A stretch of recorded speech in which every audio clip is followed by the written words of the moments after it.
Dear Class of 2026, welcome to the Corps Cadets. You have chosen to be part of one of A&M's greatest traditions. There will be times of struggle and times of exhilaration. You will form bonds with people from all walks of life and ideologies. You will grow in ways you haven't yet dreamed of. The next 4 years of your life in the Corps will be transformational. Who you are today is not who you will be once you graduate. As the Corps begins the march to 3,000, you are the first step toward reaching that goal. You will be the ones who motivate future cadets to join the Corps.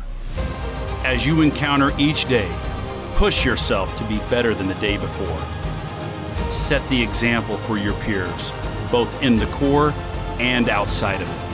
Establish a legacy that will honor the past and inspire the future.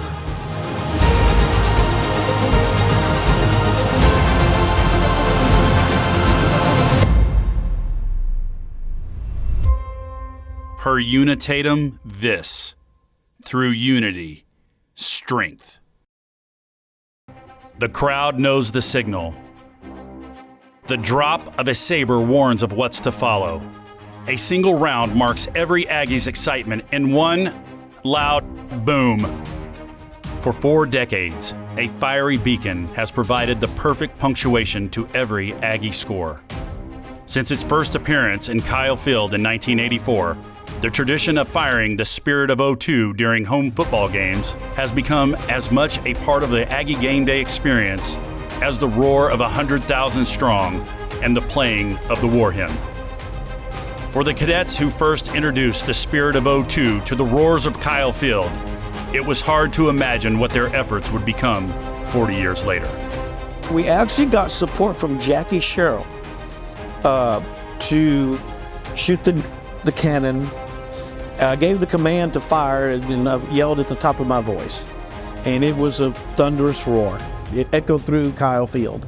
Smoke came bellowed out into the barrel and it covered the whole half of Kyle Field because all the black smoke and everything. To see the cannon still being fired at game day, it brings back a bit of affirmation to see that the work that we had all done still continues. That's what brings me to a little bit of happiness and a big smile on my face.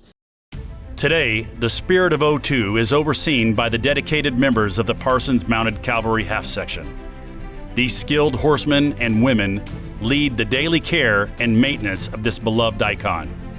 From grooming and saddling to leading the Spirit of '02 onto the field, their commitment to preserving this tradition is unwavering. To be the steward of the cannon it's the biggest honor in my life.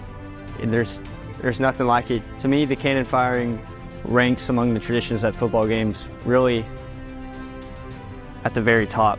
Even though we have ear protection on and hearing all the muffled whoops and the crowd go crazy is just, and to know we bring that level of excitement and just being able to cheer on our Aggies is something that's unreal. The history of what the cannon means, what we do with the cannon, everything about it, it just means more to be able to fire this cannon, not just for our football team, but for the people that have came before us. A presence at Aggie football games for the last 40 years, the Spirit of '02 has become a symbol for generations of students, alumni, and fans. Representing grit and determination, the Spirit of '02 is rough, tough, real stuff. Embodying the unwavering fightin' Texas Aggie spirit and the never quit culture at Texas A&M.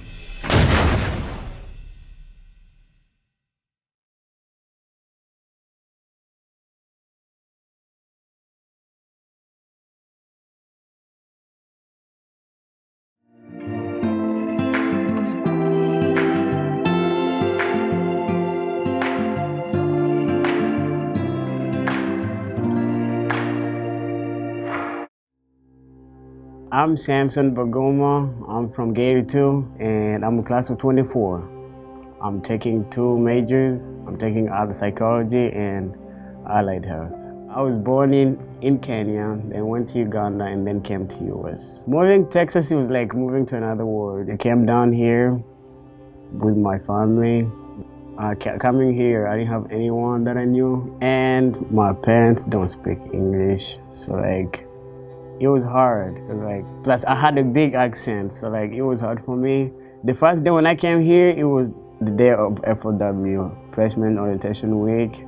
They gave us a little core tour, like a tour around campus, and I was like, man, I don't know about other universities, they may be great, but I think this is what I want to be. I felt in love the first day. You know what's funny? I never told my parents I'm joining the Corps. I'm sorry, Mom and Dad. The Corps has given me a challenge, has taught me different lessons. I've learned how to care for my peers, you know. Or you're the leader, whatever. The leader doesn't have to be the one on top every time. It's all about the people under you. If somebody actually sees that you genuinely care about them, that's my definition of leadership, you know, caring about other people, making sure they do what they're supposed to do. My life has been made of help. By all means, I can't pay what they've done for me. I can't pay what God has done for me. But if I can help one kid, one person, that I have done my job. I hope one day God give me a chance to do that, because that's all I want to do.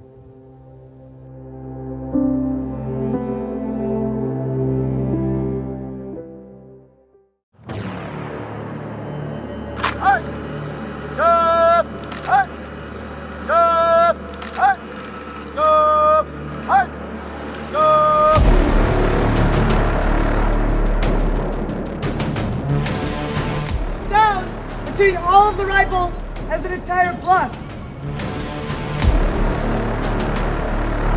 Left, right, left, right. Right.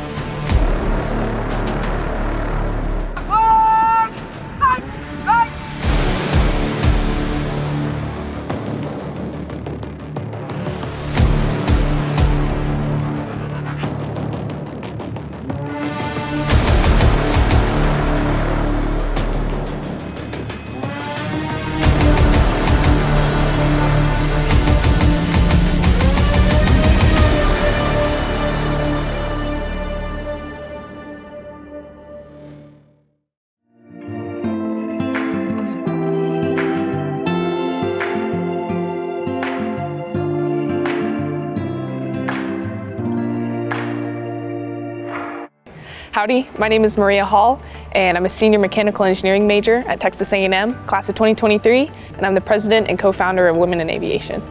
So when I was 11 years old, I got to go flying for the first time with my dad. He had just earned his light sport pilot's license, and he took me flying as his very first passenger.